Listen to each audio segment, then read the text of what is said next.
Cuando una enfermedad afecta a todo el mundo entero, se llama pandemia. Y se dice que la catástrofe más grande que hemos vivido en la época moderna fue la pandemia del 2019. República Dominicana no pudo evadir ese problema porque era una pandemia y resulta que nos dio muy duro y también sirvió para enaltecer, para resaltar, para hacer ver la importancia del pulmón en los seres humanos y por tanto la importancia de los médicos especialistas en enfermedades pulmonares que se conocen con el nombre de neumólogos. Aquí en República Dominicana tuvimos una doctora en medicina que se destacó mucho en esa época y que se está destacando todavía porque no es tampoco, no ha pasado totalmente, todavía hay coronavirus, que se trata de la doctora Evangelina Soler. La doctora Soler nos dio muestra de trabajo, de desprendimiento, de conocimiento, en fin, nos mantuvo al tanto de todo lo que estaba pasando y además ejerció su especialidad viendo quizás la mayor cantidad de casos que se vieron en el orden privado. Hoy nos toca reconocer con un guante de oro a la doctora Evangelina Soler por sus aportes a la neumología en el tiempo de la pandemia. Le damos la bienvenida a la doctora Soler, que por cierto, hoy no viene a hablar de coronavirus, sino que hoy viene a una emboscada que le tiene el doctor Willamo, Carlos y la doctora a Michelle, ¿verdad? Se trata de la gravedad. Un tema que Michelle pidió. ¿Ah, él lo pidió? Sí, lo pidió, dijo que había que hablar de eso. Porque yo pensaba que él huyose. No, él lo pidió porque hay también medicamentos que dicen que están controlando eso, adicionalmente a otras cosas que a él le han funcionado. ¿Y cuál es el tema, doctor? Dice aquí, la gravedad que representa el consumo de tabaco desde temprana edad. Ay, Dios. Doctora, siempre digo, usted que sabe de mondongo, desenrede esa tripa. Doctora, bienvenida, gracias por estar aquí. Primero agradecerle porque para mí este no es un simple espacio, para mí dentro de los medios ha sido como mi casa, así que gracias por la acogida de siempre, gracias por ser tan gentiles, por sus palabras. Julito y a todo el equipo que siempre me hace sentir verdaderamente acogida. Y Michelle, te voy a entrar, mira, con el guante ese te voy a entrar. Bueno, comience diciendo ahí está el guante, busque el bate ahora. Que busque uno grande para que apare ahora. Que busque el bate ahora. Ahí está el guante de oro de la doctora Evangelina Soler, bien merecido. Bien, sí. La temprana edad, entonces, ¿cuál es la edad más frecuente en la que se inicia el consumo de tabaco? Bueno, mira, antes de responderte esto, voy a decir que la semana pasada estuvimos en el Ministerio de Educación del país porque quisimos tener un encuentro con el señor ministro y no nos pudo atender, tampoco nos pudo atender su asistente, pero en esta ocasión le vamos a dirigir nueva vez, señor ministro, la carta. Queremos que usted nos reciba porque hay un problema muy serio en las escuelas. Aprovecho el espacio, aunque esa no es la pregunta, pero aprovecho el espacio porque tenemos una inquietud. Cada vez se están fumando más los jovencitos. Anteriormente, hace 5, 6, 7 años, tú podrías ver que los colegios tenían tema en los baños porque los adolescentes de 12, 13, 14 años se escondían a fumar y el humo los delataba. Hoy en día lo que estamos viendo es una verdadera situación que es de tomar muy en consideración porque está afectando la salud de los menores, porque lo que se veía iniciar a los 12, 13, 14 años lo estamos viendo ya en niños de 6, 7 años, señores. Es alarmante. 7, 8 años, ya los niños están utilizando los dispositivos electrónicos y comienzan lamentablemente en los colegios, en los planteles. Y por supuesto, pues, los planteles públicos no escapan de esta realidad. Por eso queremos tener un encuentro. Sabemos que el señor ministro está muy preocupado por el asunto de la salud, que hay una comisión que tiene también que ver con lo que es la alimentación en el plano de los planteles públicos, y por eso sé que nuestra inquietud, lo que es la coalición de Dominicana Saludable, va a llegar al señor ministro, y sé que va a ser muy bien acogida tan pronto él se entere de que tenemos el interés de darle apoyo en este sentido. Porque, ¿qué pasa con el pulmón cuando una persona comienza a fumar?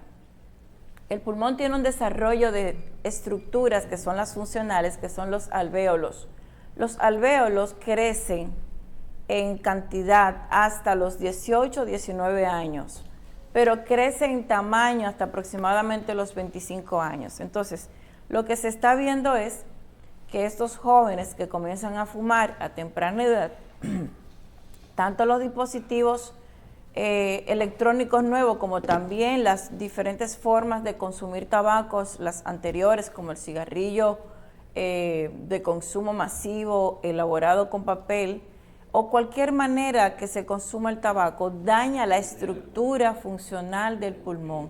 Entonces se ha visto que cada vez hay más enfermedades relacionadas con esto, porque cuando el pulmón está en su forma de desarrollo, estas estructuras se ven afectadas de manera muy importante, porque todo lo que contiene, ya sea el cigarrillo convencional o sean estos electrónicos, son sustancias que alteran el parénquima, que alteran los bronquios, y hay de manera particular una patología que se llama bronquiolitis obliterante, la cual se está dando muchos problemas, y además se están viendo también un aumento de los tumores en los jóvenes, y se considera que puede ser la razón este inicio temprano del consumo de nicotina y de todas las sustancias que conllevan estos dispositivos, tanto los tradicionales como los nuevos electrónicos. Doctora, ¿por qué se habla que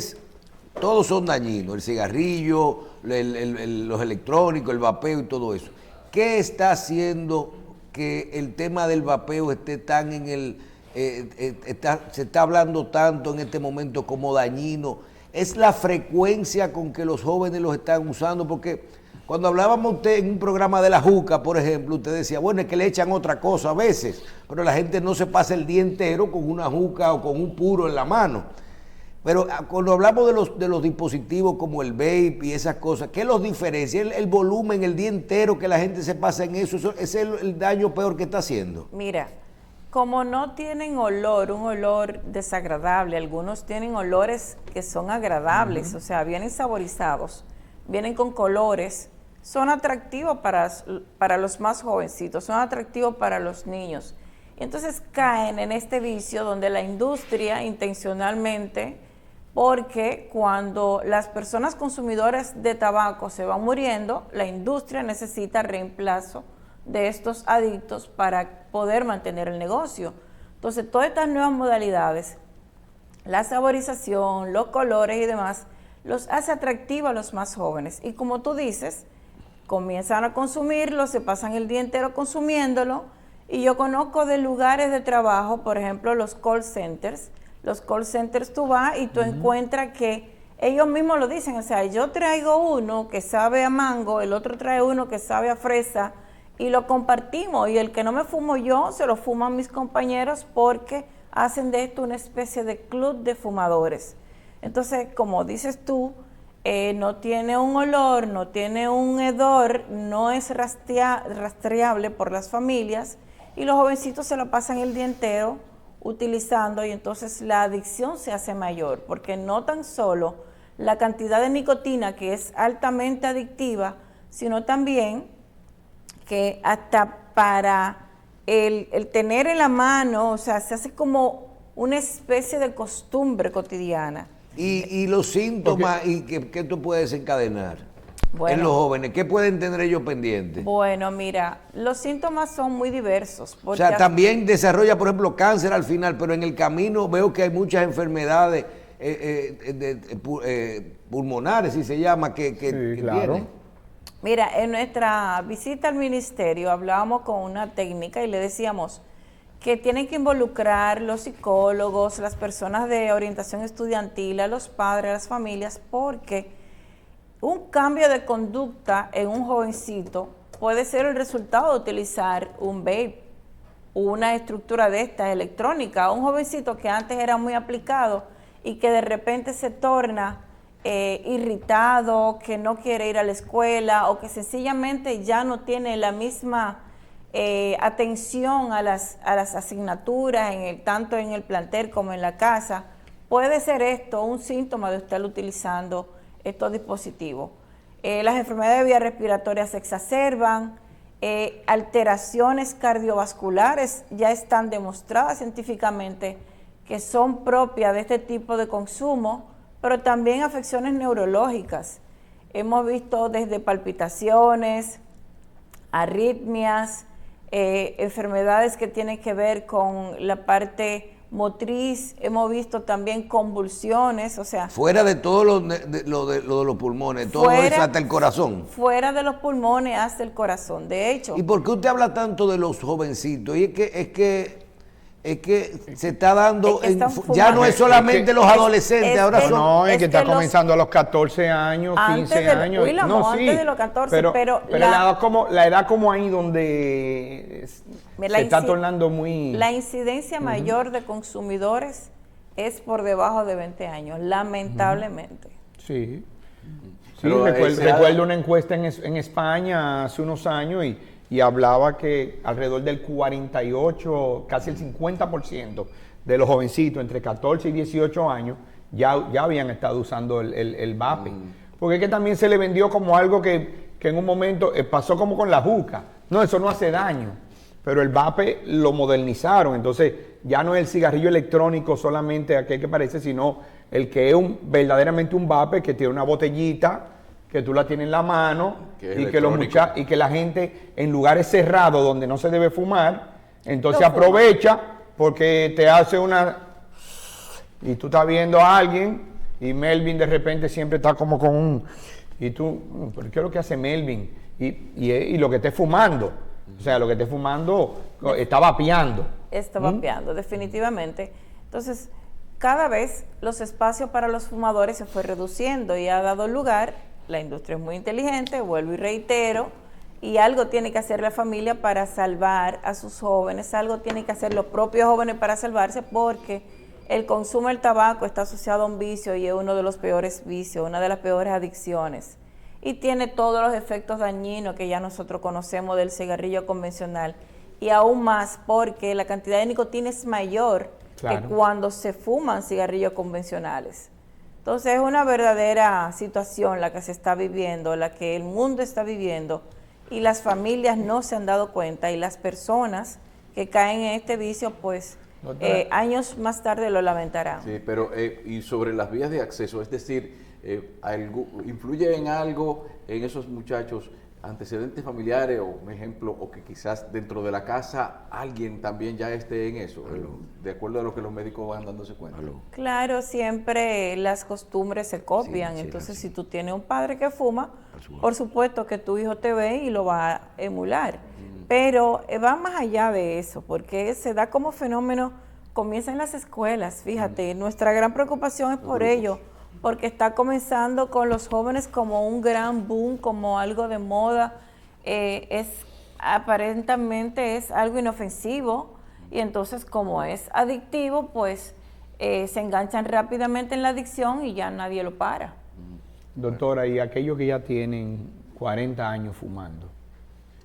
Como Michelle. Michelle no tiene tanto. Michelle... 37. Bueno, 37. Pero yo debo decir 37 de sus 46 años de edad, o sea, ya... Que yo comencé mi desarrollo profesional con Michelle siendo mi amigo, no paciente, mi amigo. Sí, bueno, pero no, doctora, hoy él no es su paciente. Pero hoy él es el paciente. un amigo que te dan tu bolsa cada vez que tú llegas. Perdón, sí, pero hoy es él el paciente de todos los televidentes de este programa. Que necesita... ustedes decidieron buscar un maniquí temprano para hacer su programa. Tú sabes que el que hace, por ejemplo, stand-up comedy, o sea, comedia de verdad. Sí, se busca un pendejo. Que claro, y normalmente su papá, su mamá, la esposa, algún hermano, tiene que coger a alguien de la familia, porque si toma a alguien que nadie conoce, todo el mundo dice, se está inventando los cuentos. Dele para allá para que cojan su visita. Cuando tú haces el cuento de mi mamá, mira, mira, todo el mundo te lo cree. Como la mamita de Tres Patines. Sí, exactamente. La mamita de Tres Patines. Todo el mundo te lo cree. No, pero yo tengo que decir algo en defensa de Michelle. De Judas. No, yo tengo que defenderlo porque Michelle en los últimos años ha asociado un estilo de vida de salud, que eso es muy importante. O sea, no es lo mismo una persona que fuma y que tiene otras cosas que también dañan su salud. Entonces, debo defender a Michelle. Michelle tiene más de... Sí, porque rebajó, 6, ¿verdad? 7 años. Rebajó, Sí, pero sí. sigue fumando muchísimo. Sí, pero doctora, lo que pasa es que los fabricantes de la semaglutida inyectada, después de haber descubierto que uno de sus efectos era que disminuía los hábitos tóxicos, o sea, quitaba el deseo de tomar alcohol, de fumar y hasta de usar droga, y se ha visto como un posible uso de ese medicamento, me llaman preocupados porque dicen, hay alguien que nos está dañando la estadística en República Dominicana. Entonces yo tengo que hacerme el loco y decir que no sé quién es. Doctora, ¿entiendes? en el caso, Sí. en el caso de lo que yo creo que debemos uno tiene que hacer uno mismo la pregunta. En el caso de los años, usted habla de los daños con pacientes ya cuando son desde jóvenes, hay personas que son desde así, los fumadores, muchos fuman desde adolescentes, yo creo que esto no es nuevo. Antes sí, no comenzamos a fumar cigarrillo y ahora se fuma el vape y todo eso. Ya a largo plazo, hablen un poco de esas consecuencias a largo plazo de todo esto, porque antes solo decían, bueno, te va a dar cáncer, o te va a acabar con el corazón, te va a tapar las arterias, pero todo esto, ya ahí tenemos estadística con todas estas nuevas técnicas de fumar, de consecuencias, de cuáles son sus efectos a largo plazo, si son los mismos, por ejemplo, del cigarrillo tradicional. Mira, las estadísticas son todavía muy tempranas, pero ya hay estudios que hablan de que mientras más jovencito comienza a utilizar estos dispositivos, mayor daño estructural del bronquio. De hecho, mencioné ahorita una enfermedad que es bronquiolitis obliterante, que daña estructuralmente el bronquio y ya prácticamente no vuelve a ser reversible. Conocemos todo lo que es la bronquitis crónica, conocemos todo lo que es el enfisema. Son enfermedades irreversibles, son enfermedades donde la estructura que da lugar al intercambio de gases, la estructura de funcionabilidad del aparato respiratorio se ve dañada por completo y es irreversible. Entonces, todas esas patologías que se veían con el cigarrillo convencional se están viendo ahora y se están viendo aún más temprano. Y como tú dices, anteriormente todos los jovencitos y en el campo la gente comenzaba a fumar a los 8 años, cuando le encendía el tabaco el al papá, al abuelo. Comenzaban, tú lo ves que te decían, yo fumo de los 8 años, pero ¿qué pasa? Que tú fumaban a los 8 años, pero era escondidas, y desde que el hedor les llegaba, ya te daba un monoplazo y te hacían abandonar el vicio, o tú seguías con el vicio, pero en un lugar donde no te veían. Entonces, el consumo no era tanto. Lo que menciona William ahorita tiene mucho valor, es lo que más sentido hace para entender por qué esto es una verdadera epidemia, por qué esto realmente está tan preocupante, porque los jovencitos en las habitaciones, trancados en su casa con una computadora y fumando, vapeando cualquier dispositivo electrónico, y los padres ni cuenta se dan. Así es. Entonces, cuando tú dices, Michelle, si es lo mismo, si son las mismas patologías a largo plazo, pues ya sí se ha visto que lo que produce en el pulmón es lo mismo, y aún más, porque está la bronquiolitis esta que te mencioné, exacerba los procesos respiratorios, pero están también las enfermedades cardiovasculares que se están viendo más temprano, porque la nicotina produce un agregado plaquetario que va dañando la íntima de los vasos, va cerrando la luz de los vasos. Traduzca eso, va doctora. produciendo placa de ateroma. Entonces, todos los vasos del organismo se van viendo afectados y va a producir más temprana edad accidentes cerebrovasculares, más temprana edad enfermedades coronarias, infarto y todo esto. Entonces, cuando tú me dices que traduzca, lo voy a decir muy sencillo. Una persona utiliza el dispositivo que sea, ya sea el convencional o los nuevos. Llega el humo al organismo. Ese humo produce una especie de reacción de tipo inflamatoria. Esa reacción de tipo inflamatoria va a propiciar que se produzcan unas células que son células de nuestra defensa, pero esas células a su vez van a producir una sustancia que estimula que se produzcan, que las plaquetas, que todo el mundo conoce lo que son las plaquetas, se junten. Y entonces ese amontonamiento de las plaquetas finalmente se va a constituir con otros factores que no voy a mencionar aquí porque son ya muy técnicos.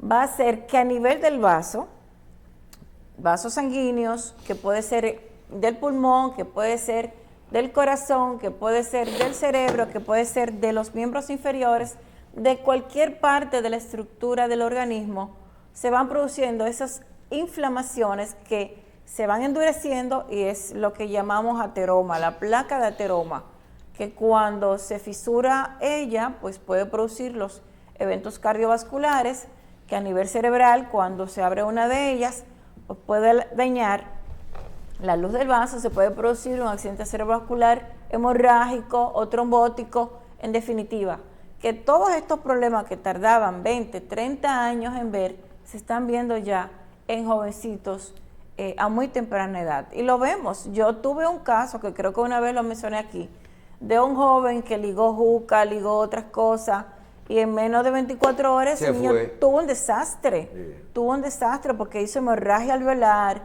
hizo convulsiones, hizo derrame pericárdico, hizo derrame pleural, hizo... ¿Usted trajo ese caso a un programa? Yo lo traje y yo puedo mencionar innumerable cantidad de casos de jóvenes ya que cuando van al médico, que va con convulsiones, que va con manifestaciones neurológicas, no encuentran la causa, que van con condiciones cardiovasculares, no encuentran la causa y finalmente cuando se termina de hacer el screening, lo que se encuentra es que está vapeando de manera importante. Entonces, es una cosa que hay que considerar. Doctora, usted habló de reversión de cosas y nosotros semanalmente, el doctor William, Carlos, nosotros tratamos de ver todo lo nuevo que hay en el área de la medicina y tú comienzas a ver, ayer mismo preparando este programa uno decía, bueno, no puedo hablar de eso mañana porque todavía hay cosas que tú no sabes si están comprobadas,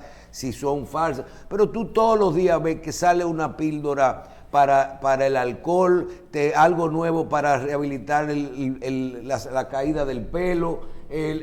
Ayer, o sea, la información que había era salió la píldora anticonceptiva de caballero. Pero tú todos los días hay una cantidad de productos nuevos que van saliendo. También recuerdo en una conversación con el doctor Guílamo la batalla que hay entre las cosas que van apareciendo con la medicina tradicional. Lo hablábamos con el caso de la cirugía bariátrica y los medicamentos nuevos, estos ahora que funcionan igual, de qué opinan los médicos de cada área, el cirujano, el endocrinólogo es uno, el que te pone una dieta es otro, el que te opera es otro y el que te pone... O sea, cada quien tiene criterios diferentes. En el área de la neumología, todo esto de la reversión, de los daños que ocurren, no solo para dejar estos hábitos, sino para revertir. Decían, bueno, que a ti te cogerá 30 años revertir, ponerte como que tú nunca fumaste. ¿Ha salido algo? ¿Tenemos algún tipo de innovación o la gente todavía tiene que ocuparse porque en esto no hay nada? Mira, en revertir los daños que produce el tabaco en cualquiera de las partes del organismo, no se ha demostrado que se pueda producir esa reversión. Anteriormente tú escuchabas que una persona que dejaba de fumar 12, 13 años equiparaba los riesgos para desarrollar un cáncer a una persona no fumadora. Eso probablemente se mantenga porque para tú desarrollar un cáncer a partir de la estructura que llega a tu organismo, esas partículas que tiene estos dispositivos y el tabaco convencional como los benzopirenos, el tolueno, el benceno, el tabaco y todas estas formulaciones tienen más de 3.000 sustancias, dentro de ellas más de 50 son cancerígenas, demostradas ya científicamente. Entonces, cuando estas desdoblaciones que producen estas estimulaciones para desarrollar alteraciones celulares, van pasando el tiempo y se estima ya que el organismo se liberaría de ello con ese tiempo que te acabo de decir, entre una década aproximadamente. Pero cuando se habla de un daño ya estructural, tanto al parénquima pulmonar, tanto a los vasos sanguíneos por el desarrollo de la placa de ateroma, tanto a todas estas alteraciones ya del organismo per se, como las neurológicas que se puedan producir y demás, no hay algún tipo de, vamos a decir, de sustancias que hayan podido ser evidenciadas como para que estas alteraciones se reviertan. Ni lo han podido hacer los cardiólogos, ni lo hemos podido hacer los neumólogos. O sea, no hay ningún tipo de sustancia que pueda revertir un daño tanto cardíaco, hematológico, vascular, pulmonar. No hay ningún tipo de sustancia demostrada. Doctora, yo creo que debíamos dejarle claro a la gente que el cáncer de pulmón por fumar es solamente la punta del iceberg. O sea, exacto. Porque no es que usted empezó a fumar y desarrolló un cáncer, excepto que haya una predisposición genética, etcétera. Pero son todas las otras cosas que es lo mismo que pasaba con el papiloma.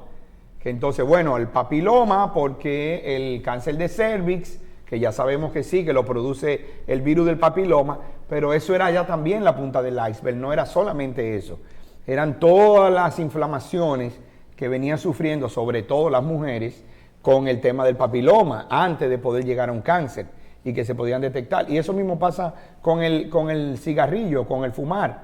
O sea, con todas esas cosas que usted ha descrito, esas enfermedades pulmonares, sobre todo las obstructivas crónicas, que después que llegaste ahí, no hay reversión. No hay reversión. Lo único que hay con eso es sofoque, tratamiento, ahogamiento y medicina, internamiento, y eso es lo que hay. No hay más nada. Te lo voy a poner. O hasta un posible trasplante de pulmón.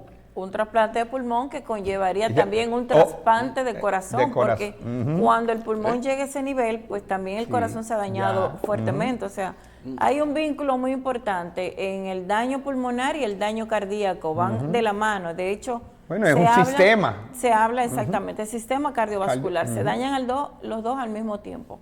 Y te puedo hacer de una manera muy ilustrada lo que tú mencionas para que las personas tengan idea de qué tan real es lo que tú acabas de plantear.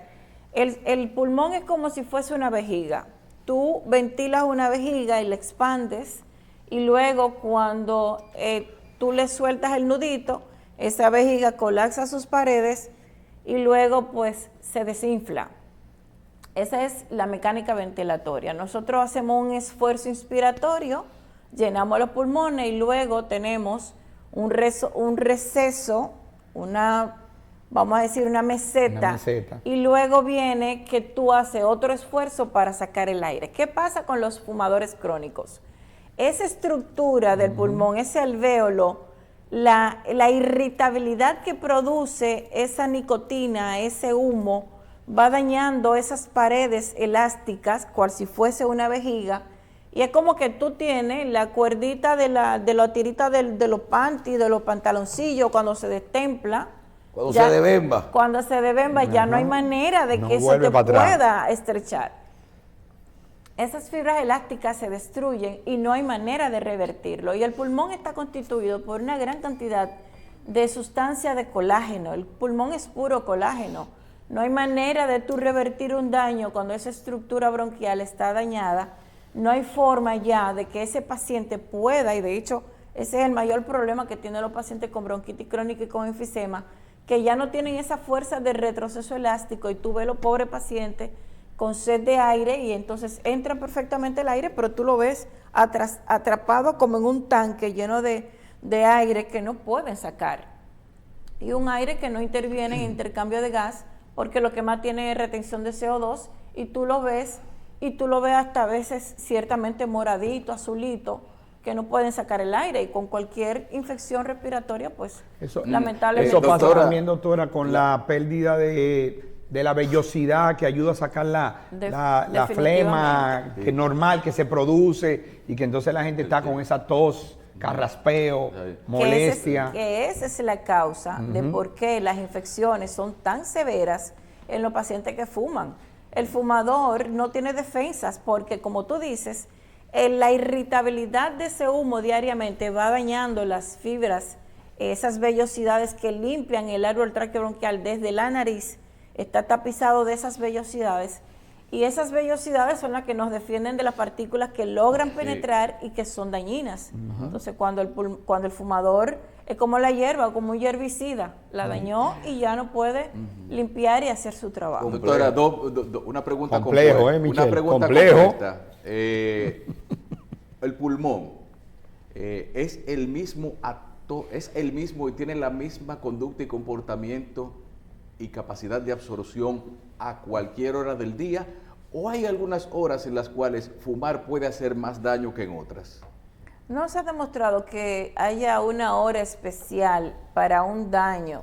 Los fumadores tienen sus horas, el fumador se levanta y lo primero que hace es que fuma. Hay algunos que cuando se toman el café, otros que cuando van y evacúan. El fumador tiene sus...